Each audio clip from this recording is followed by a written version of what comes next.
thank all of our patrons. Thank you to those of you who go to brotherjeff.com and make donations of any amount. We are powered by the people. And then there's the great Leanne Wheeler's favorite option. It's Cash App, $JEFFFARD. Someone who follows all these politics, knows about policy, and does a whole bunch of things. My sister, Francoise, in the Free Think Zone. Francoise, what's happening? Nothing much, just here visiting with you. Well, scoot up, lean into that microphone. I want to talk to you. First of all, Francoise, you've been doing a lot of politics for a long time, a lot of policy. There are policies that are on our ballot, Proposition HH and others. What recommendation would you give the free thinkers in terms of how to just kind of vet candidates and propositions and things that fall on the ballot? How do you connect the dots, and what advice would you give those who are trying to wrestle between decisions? Well, that's really good. And I think my brother Kwame here just set a good tone for do your homework. Look at the history, what they have supported in the past. But do research. Just don't take information fed to you. Understand policy, ask questions.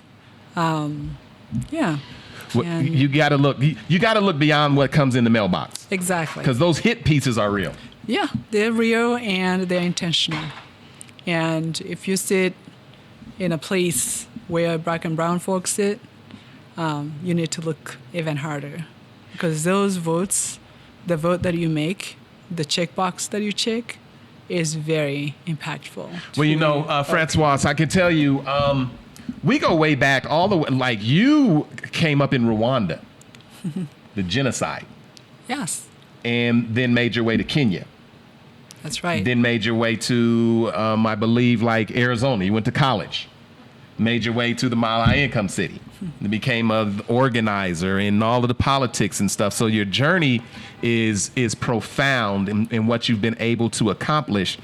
I want to ask you about self-esteem and how communities that have faced trauma, you know what I mean, and then are also influenced by cultures that are in many ways not theirs and are the oppressive elements of their culture. They start taking on these trappings.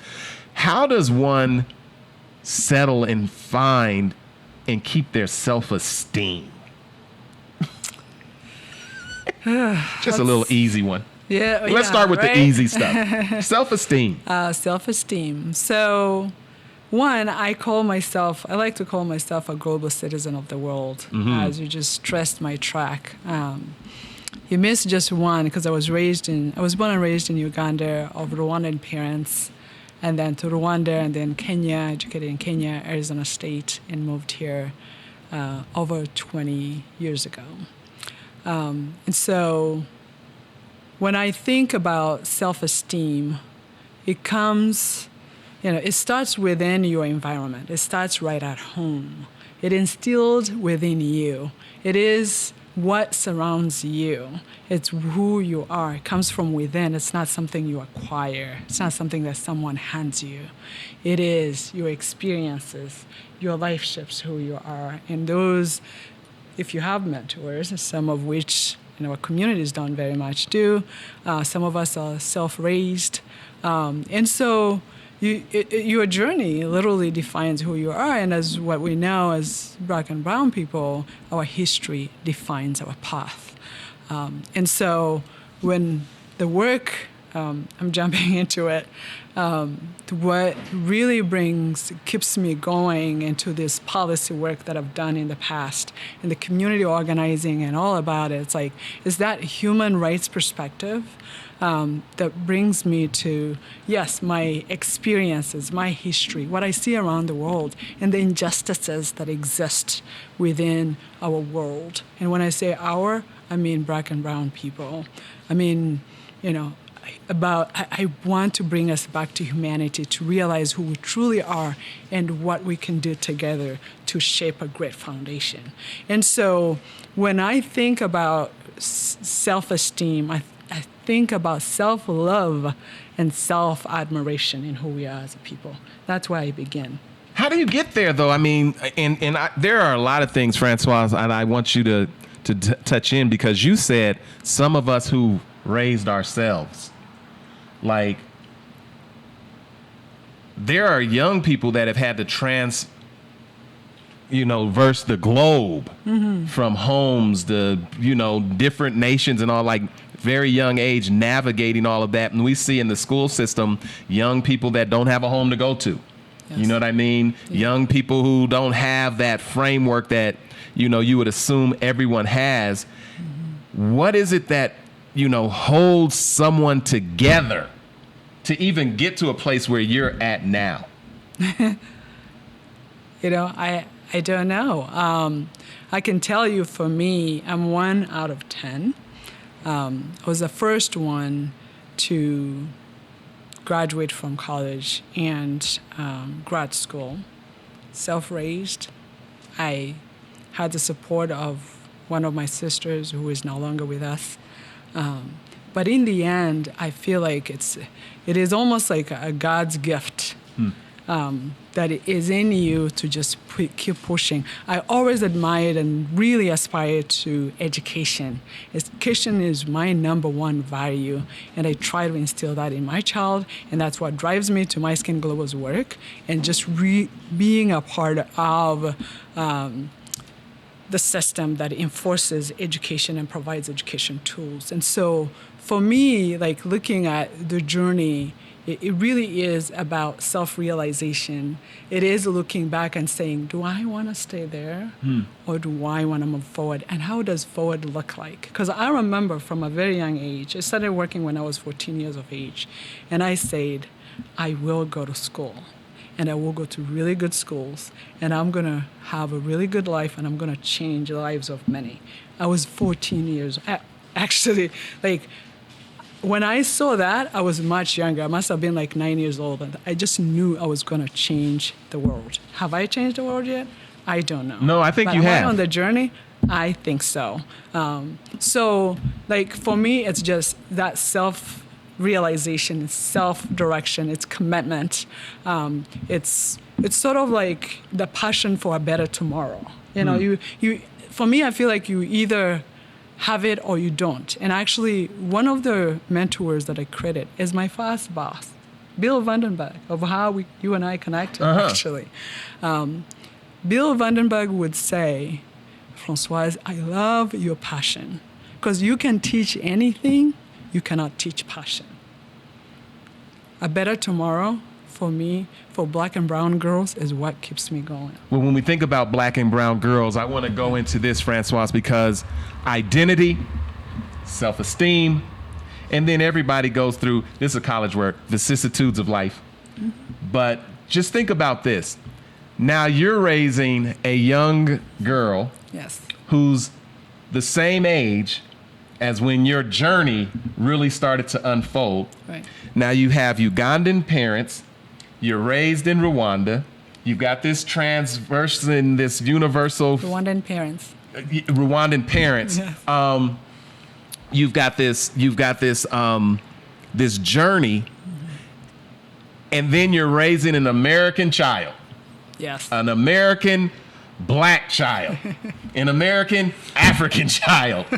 And at some point, now when you ask Francoise where she's lived, she's like, I travel everywhere, but I had to go back to Kenya because I didn't want my young daughter to have an identity crisis or an identity away from who she is. And now you're in a dilemma. Absolutely. You know, my daughter is my world. I see myself in her. When I started sort of talking about how strong-willed she was, my mom said, welcome to yourself. You give birth to your own self, Francoise. And every day is a challenge with Rose. She's a gifted and talented child. I'm blessed with that. But that comes with a challenge also. And with all the dynamics, like I'm originally from Rwanda, her father is Kenyan, she's born and raised in America, and she's just now starting to she's confused. She's like, Mom, no, you're African, I am American. I want to go back home, okay? And no, I want you to see the world, It's really beautiful, and I want you to think about this work. Who are you? She is a member already of Young African American program. She sits, interviews, goes through each program because she self-identifies with the girls at AAYLS. Until this day, she will be a part of the meetings, the young people's meetings on Zoom from Nairobi, Kenya, connecting with the girls here. Those are her friends, those are her sisters.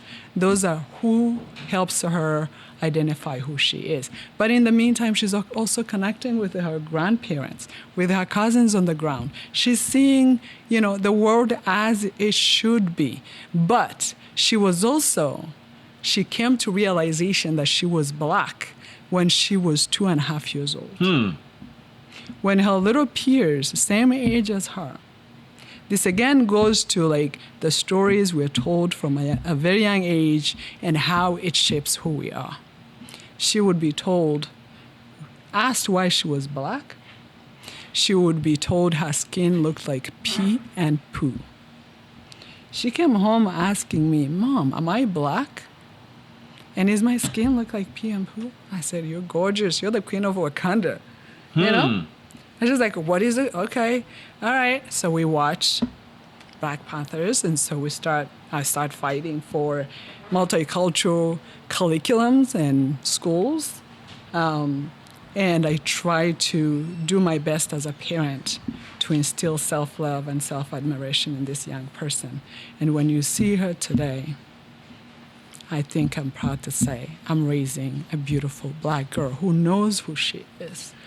Wow. But when you think about raising a Black child in an environment where you come into, your skin, you look like pee and poop. You're different or whatever. And we were talking about the hit piece was about bullying. This is a form of bullying too, in terms of, you don't just have to get pushed around. You could get, name called and all of these different things. There's something about you.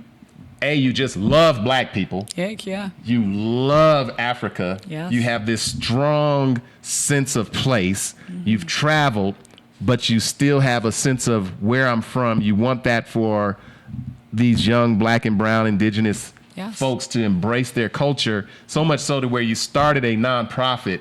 What is the nonprofit? What is the work you're into? And then please tell me about this bleaching cream stuff. I sure will try. So, so I started My Skin Global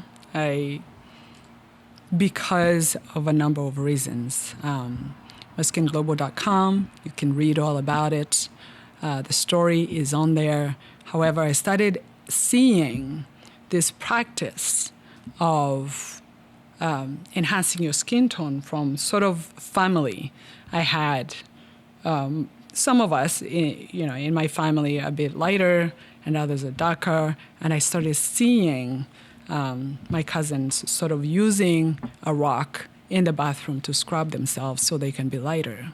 That was before they understood the idea of, Blackness and why. But they would look and think, that this is lighter is better than darker. I bet they did not read it anywhere. My perception is that it has already been instilled in us through globalization, through colonial mentality, that lighter, whiter is better. I also had a sister, a direct sister, still do, who is of a darker skin tone than I am, who would resent her life because she was of a darker skin tone. And then as I traveled the world, I would think things will change. That maybe this is because people are uneducated in developing countries and, but it didn't change. And I just kept looking for it and trying to find answers. And when I had my own child go through that, it was just time. to make action, And so for me, again, like I said before, education, knowledge is the key. If we can understand our history, if we can learn the science behind the skin, if we can be empowered and empower our children from our own home, because I feel like parents have a lot to do with this work. I feel like mothers have a great responsibility. And so I venture to just put my life online and fight and build a tool, an educational tool, to educate our youth about the insidious disease called colorism. Colorism. Colorism. And this, you've got a curriculum, and that curriculum is being embraced by Denver Public Schools? That's right. We're starting in McAuliffe. We already, launched it on the 18th of October. We're going to Omar DeBlair, and we'll be at Pressbridge Academy. Those are the 3 schools that we're piloting it and testing it in.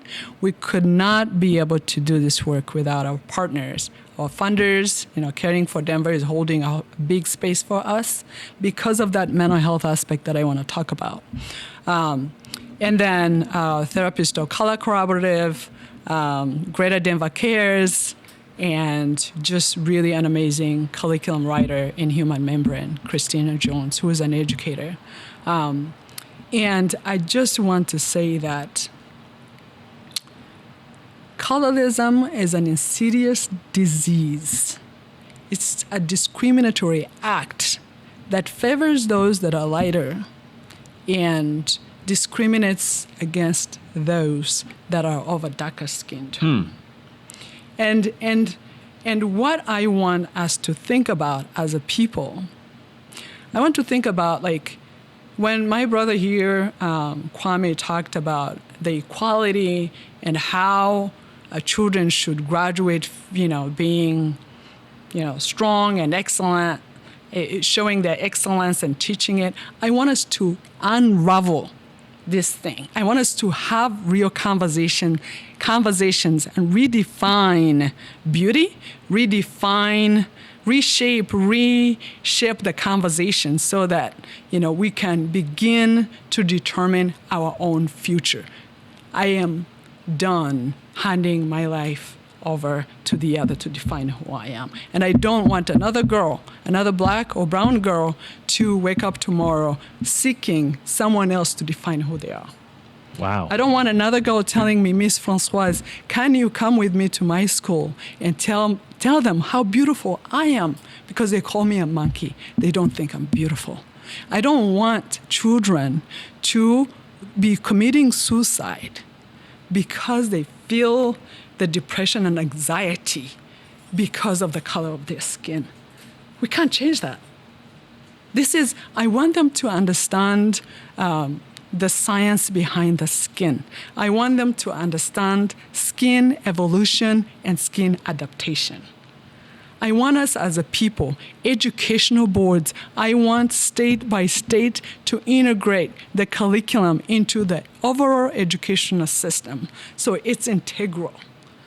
Because everywhere we go, children are saying, we have not been taught the science behind the skin. We have not been taught why we are darker, why we are orange, why we are white, And so our mission at My Skin Global is to instill self-love and self-admiration in the skin we are in. And we're doing that through 3 lenses. The educational curriculum, that is 6 modules. It is in 3 phases: middle school, high school, and elementary school. And then we want to read, again, hear me loud and clear, we want to redefine, reshape the dialogue. We want to shape the dialogue in terms of really being in face-to-face with who we are as a people. And we want to partner with global women leaders of the world to be the voice for change. Wow, Francoise, this is simply amazing, this conversation, and it's very timely. I want to go to my good friend and brother, Muhammad Adwali. He says that bleaching faces in order to whiten their faces has become worse than ever before. And he's talking from the continental standpoint. Yeah. This bleaching skin. And when I travel to Africa, it never dawns on me that black folks would have a problem with blackness. Mm-hmm. You would think. That's where I go to get a, but there is this sense of there's something inherently better about whiteness. And I don't know if that's colonialism. I don't know if that's all of the media and the marketing where you show all of the dynamics of what other looks like and things that you can never be, but you can give it a hell of a try. Muhammad says the bleaching cream is becoming more prominent than ever. Yeah, it is. In Africa. It's a global dynamic. It's a global dynamic. As of it's projected to be $31.2 billion in 2024. It's a global problem. It's a disease that has infiltrated our communities around the world. It is so much so that every social media, I think, has contributed to it. But I think I draw back to even globalization. I go back to slavery. I go back to how those who worked in homes were actually a bit lighter than those who were in the fields. I go back to really understanding how darker skinned people have been made to believe that they are ugly and what that blending does to a human soul. When you look at yourself and you think just because my daughter does this. She goes, Mom, when she was little, she will say, Mom, you are the color of the sun. I am the color of the duck.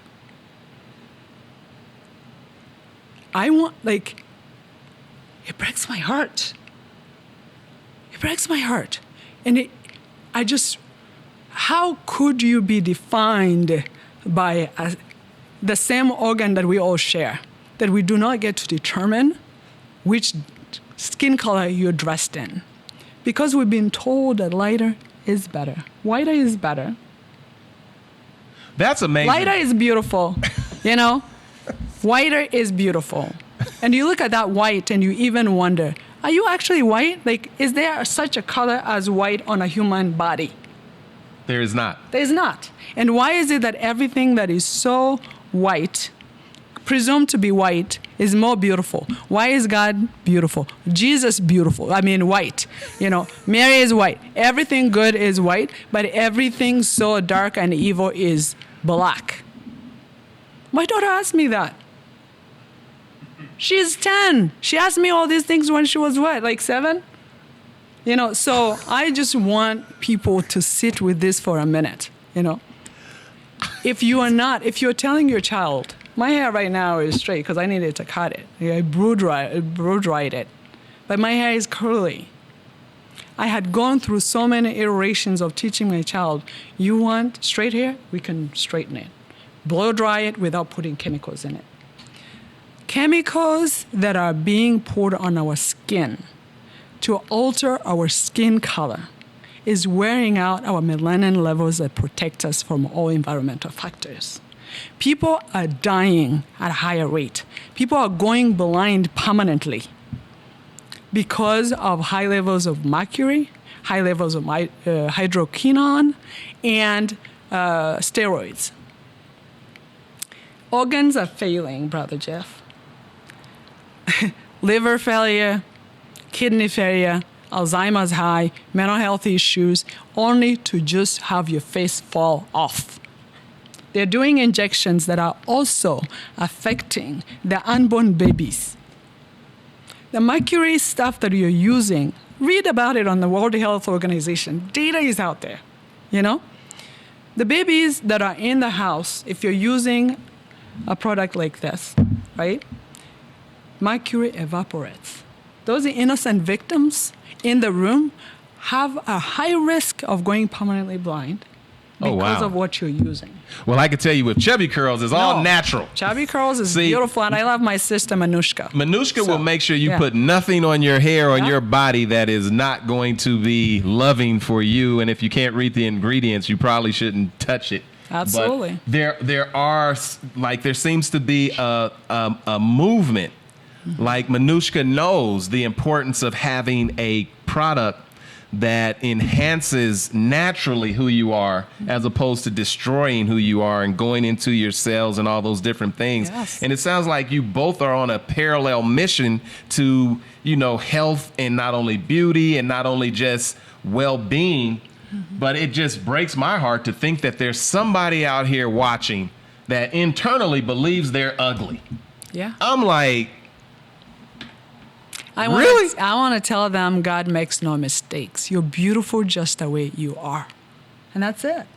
So Africa, has been very vilified, and I'm talking about by Western civilizations and the scramble for Africa, and everybody knows that everything and most things that make this world work, those minerals, those elements come from the belly of the mother. Mm-hmm. But those who benefited from it, particularly in Western societies or even around the world, have a disdain for the children of a darker hue. That is a mental illness. Tell me about it. I mean, it is. And the fact that, so when I first started this work here in Denver, Colorado, my CEO, at the Colorado Trust said, Francoise, this must be an African thing. And I said, Ned, do some research. He comes back to me, he said, oh my God, it's in our own backyard. You're right, it's happening right here in Denver. Injectables, skin, everything that suggests to enhancing your skin tone. If you took it to testing, you'll find high levels more than are on the label. It is so much so that everyone wants to enhance their skin tone, not knowing what it is they're enhancing. You see, the power is in knowing. Education is the key. Do your research, do your research. And the other thing is, last July, I think July of 2022, for the first time, I believe, because there was a time many years ago when the FDA took a test on it and they dropped it because they couldn't find evidence that impacted the well-being of people. They launched a campaign again, July of 2022, to study the skin bleaching implications to the overall health. We must have these conversations in our state capitals. We must include these conversations as we formulate policies. We must address this issue on a global basis. How do we address it at home? I'm talking about straight up self-hatred is what you're talking about. Yes. The self-hatred of who you are and somehow the inferiority of self and the superiority of someone else. How do we even have those conversations in the home while sending our children into environments that reinforce everything, that says you're not good enough? I'm very careful when I don't want to say self-hate, just because I want to take responsibility, but I also want to recognize why people sometimes make certain acts that are not informative, that do not support who they are. Half of the time, people who do this don't even know why they're doing it, to be honest. And they don't know the impact. They just see their skin getting lighter. They don't know what they're losing in that process, And so I say history has its own lens into this. I say society has its own sort of standards of beauty that is so unattainable. And I say as parents, it starts with us at home. It starts with doing self-analysis and saying, who am I? Well, when we talk about home, let's talk about Africa. Sure. How do we put our arms around Africa to the extent to it's like, you know what?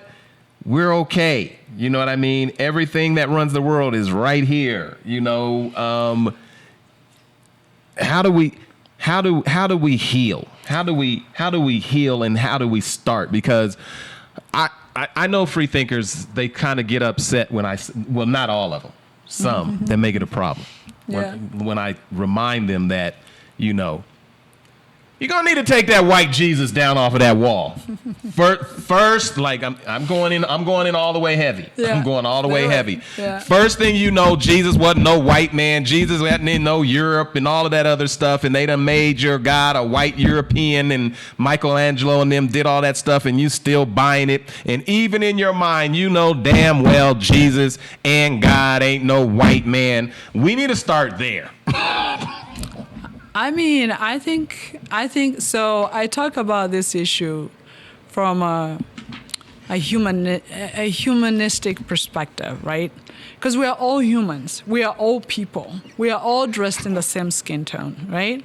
And so the minute you can just look at yourself and say, I know personally, I'm a black woman. I'm an African woman, right? I am so proud of who I am in my blackness. I love black people, as you said, and I love that I'm raising a black child. And it's a responsibility for me to teach her who she truly is. And so I'll start with my home country. Well, now I get confused. I'm American, I am a Rwandan, I'm East African, I'm all these things. However, my Rwandan president, Paul Kagame, learned about this issue, denounced the act of skin bleaching in Rwanda in 2019. You will not find a tube or any kind of thing on the shelves anywhere in the country, just like he denounced plastic bags in the city, right, in the country. You will not find it. However, there's still local sort of... It's an underground market. Underground market, right? It's on all of us as a people to look in and say, how do we build public will to denounce this practice that is not good for us? How do we build awareness? Brother Jeff, you need to come to Africa. You need to do this. I'll be there in 3.5 weeks. Yeah, you need to build about advocacy and education. So, Gerald, soon as winter comes, I'm out. First snow, I'm out. Build about skin positivity. We need to teach our children who they are. This is why I'm starting with the young people, because adults have responsibilities. They need to learn, and they're mature, they're grown. These are informed decisions they are making, and there are consequences to that. How about these innocent lives? How do we shape a better tomorrow for them? Through self-esteem. Through self-love and self-admiration, with tools to support them, like the curriculum that is being implemented here, that I hope to travel with around the world and partner with country to country ministries of education. Well, that's what you've been up to, Francoise. It's great seeing you. You're in town, and you also have moved back to East Africa. And the one good thing, well, many good things about the current world that we live in is that you could be here today and somewhere else tomorrow, and we can be really experiencing this place called home, i.e. Earth. Yes. I always tell folks, if you get in that plane, the Earth don't got no lines that tell you this is that and that's it. We make that stuff up. Yeah. But I guarantee you, when you lay down and you take your last breath, there's no place on the Earth that's going to say, nah, you ain't from here. That's absolutely right. All it's going to do is welcome home. Yes. Wow. Earth. So again, the bleaching cream thing is devastating.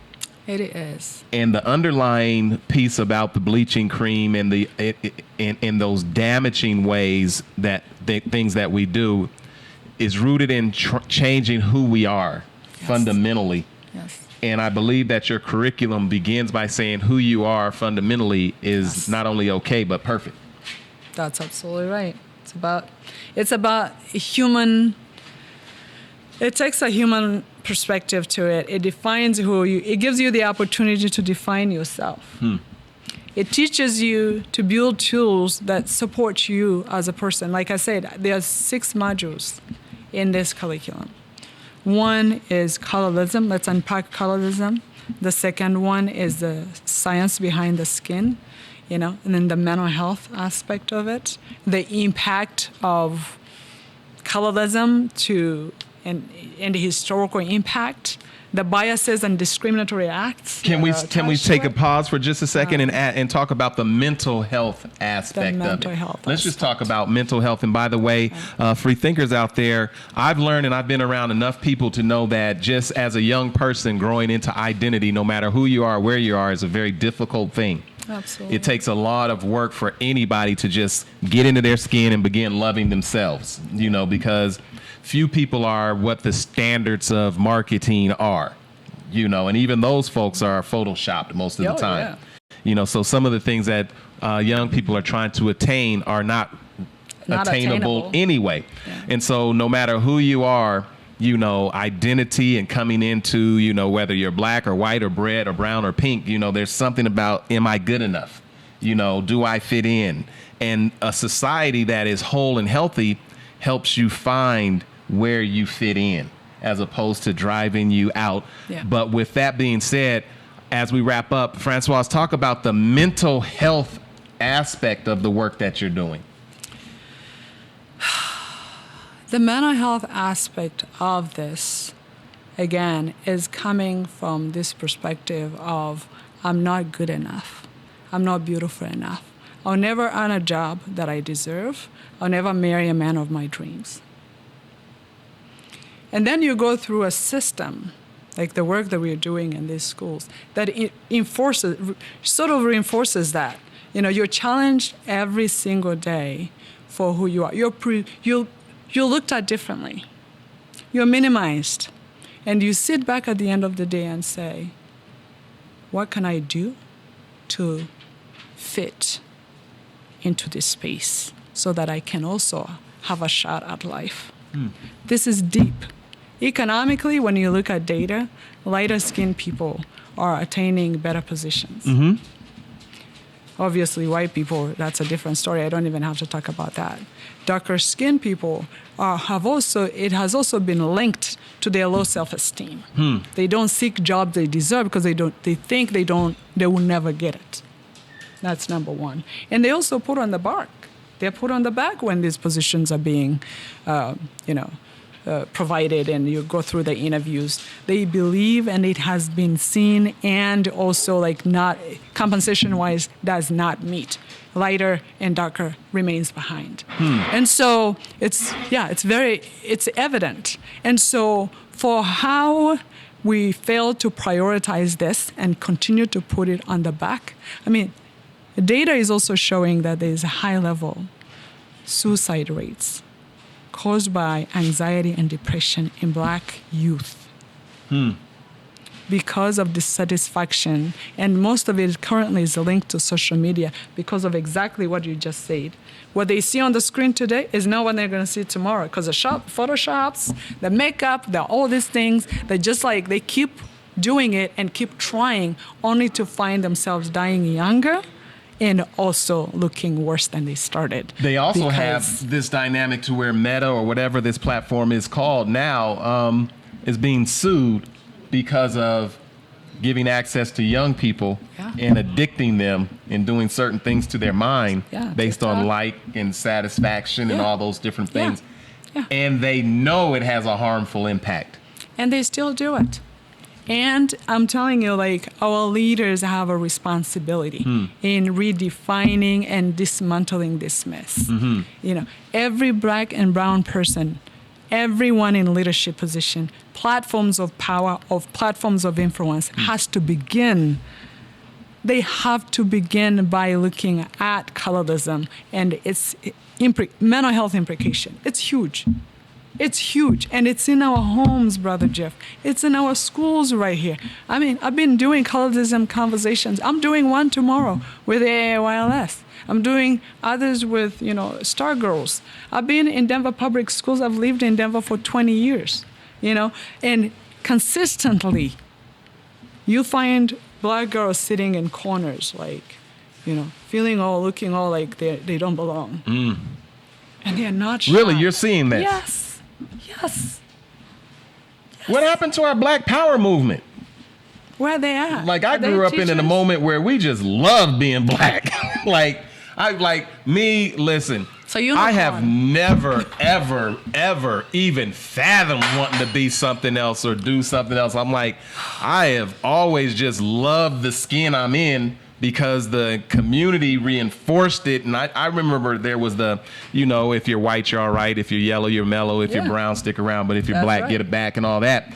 But there was a cultural element that was fighting against all of that. Where is he at now? And I mean, I grew up in it. Say it loud, I'm black and I'm proud. All of that whole thing.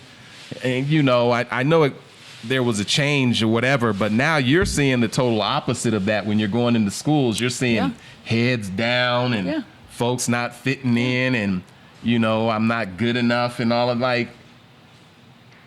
thank you for your work. It's very needed and powerful. Thank you. Thank you for having me. So, Thank you for being the voice. How do we get in touch with you? I know we've got the link here and I'll pin it. I got to be able to pin it. But I will say this. For those who are not in the school system and they want to be in touch with those 6 modules and all those different things, do they have to be in an educational setting or can they get in touch with you and also connect outside of a school system? They can connect with us outside of school system. We are trying to make sure that this curriculum is impactful and it does not cause more harm. So you have to fit within the criteria that we've set up. So you can reach out, use the info@myskinglobal.com. That information is on our website, www.myskinglobal.com. And that email comes directly to me. And I can do my best to address your interests and concerns. While globe hopping. Yeah. I mean, you say, I am now trying, and I think My Skin Global is a global organization, and we have stuff on the ground. We have great partners that are furthering this work, and we have to be able to see what is happening in other places that are directly impacted as well, so that we can make a more positive impact and influence. Mother Helen said she was never so proud to say I'm black and I'm proud than in them 68 issues. Gerald. Robert, about them 60s, was it cracking? Oh man, them afros are supposed to lean it. Bring it back. We need it now more than Well, what ever. happened? Let me just tell you what they did. Yeah. Crack. It's like, oh no, y'all ain't coming. This is a system. If you study the ebbs and flow of how this world works, you find any population of black and brown people coming up, and you will see and learn very quickly that you are at war.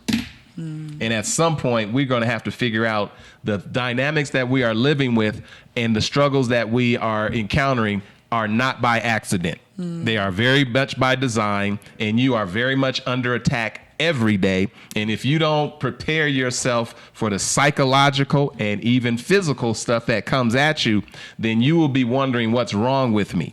You'll be saying, I'm not good enough. Africa is not good enough. Do you know that they say, I think in the Congo, in the belly of the Congo, in terms of minerals, is worth about $73 trillion? Guess who is dominating? So we won't have that conversation today, but I'm always tell you, Africa is not poor. Hell no. The people may be, Yeah. but the continent is not, and it goes to leadership, it goes to stewardship, it goes to fortitude in terms of loving yourself, protecting yourself, and partnering with others, but not saying others are responsible for my life and my well-being, because that old white man's burden crap, I hope that stopped in the 60s, and it ain't never started with me. You absolutely have no position to save me. Or define me. I mean, is that rough to say? No, because there's some white folks saying, no, I gotta help you. I gotta. If you can, I hear it in the school board race. If we could just get these black kids closer to white kids, they'll do better. Oh, please.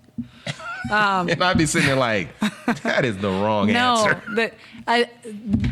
What black kids needs to know first and foremost is understand who they are and their history, and that's not taught in schools. They're not taught what their history is. And for that, they don't know who they are. They're trying to fit in nonstop. So a white person who wants to talk about this, they're welcome. info@myskinglobal.com. The other thing about Africa you just mentioned, Brother Jeff, Africa is the richest continent in the world. But it also been made to believe that it's the poor less, because it's exploited non-stop. Yes. And because of that, African leaders needs to come to wake up and realize what they have at hand if it's not already been exhausted. Okay. And so, yeah, borrowing money on a higher rate to pay higher interest on what is already, taken out of your own resources. Or signing new constitutional papers that say that you can only bank with your oppressor. You see? So talk about brainwash and control. You will never bank outside of the British banking system. You will never bank outside of the French. And you will ask us if you need to borrow your own money back. There's only two currencies that work around the world. That's American and Euro. The rest of the continent's money does not apply anywhere else but in your own country. Wow. Think about that. Wow. Well, there's been a clinic today. I'm certainly glad that you're here and the work that you are doing. Thank you. Self-esteem is important. Beauty standards. If you feel beautiful and you are beautiful, you are beautiful. And straightening of the hair is not a white thing. You can go right there in them pyramids and see that black women been straightening their hair and having beauty standards, and everything that you can imagine has been tried or done. Sisters and brothers been doing it. And so you can't point to say that person is doing white and that person is doing all of those different things. Even white women don't just all have straight hair. Just don't put chemicals in your head. Don't do it. Get you some chubby curls. Yes. Educating the natural community one scalp at a time. Got those little skinny curls, make them chubby. Finally, Francoise, if we're going to be free, we're going to have to stop doing some things. Mm-hmm. It's going to be painful. We're going to have to stop shaking our behinds to certain songs.